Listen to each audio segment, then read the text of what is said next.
Ana zawadi hizi ya kanisa. Mara hesabu na ira sanda. Sina mengi ya kuwafanyia lakini naombeni mnipokelee haya kidogo ambayo nimeyafanya. Amuna nasema na demaka.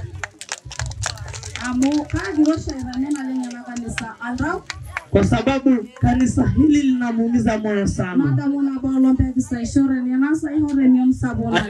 Siku moja aliomba hapa alisali na aliomba na kulia. Ama gira inose ileo la ngosena oro iwoki arabunisha alwangai. Kwa sababu naumia sana kwa sababu ya wanaume na wababa zetu walio hapa ambao hawaji kanisani. Wakati wanaiona nyumba ya Mungu iko hapa haiko sawa, na wanaogopa hata mmoja kusema anajitolea kufanya haya. Ninaomba wanaume wote wa eneo hili usemeni neno moja kwa sababu ya kanisa la Mungu. Zawadi ambayo ninawaachia niliwaletea kwa sababu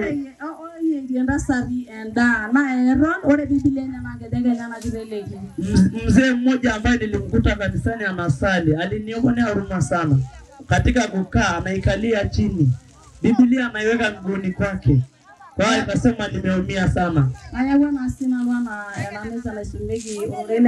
Ameleta kwa sababu amesema kwamba hakuna zaidi ya kumfanyia kanisa kama hii.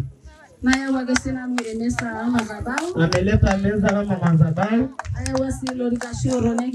Ameleta viti kwa ajili ya kukaliwa na kumtumikia Mungu, ili wasikalie chini.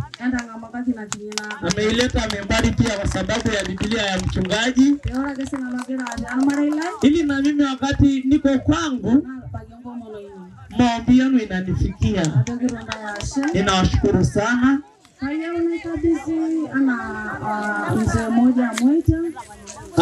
Ninamkabidhi mzee wa kanisa Mwita ambaye ni mgeni rasmi huyu hapa, na wazee wengine wa kanisa na wachungaji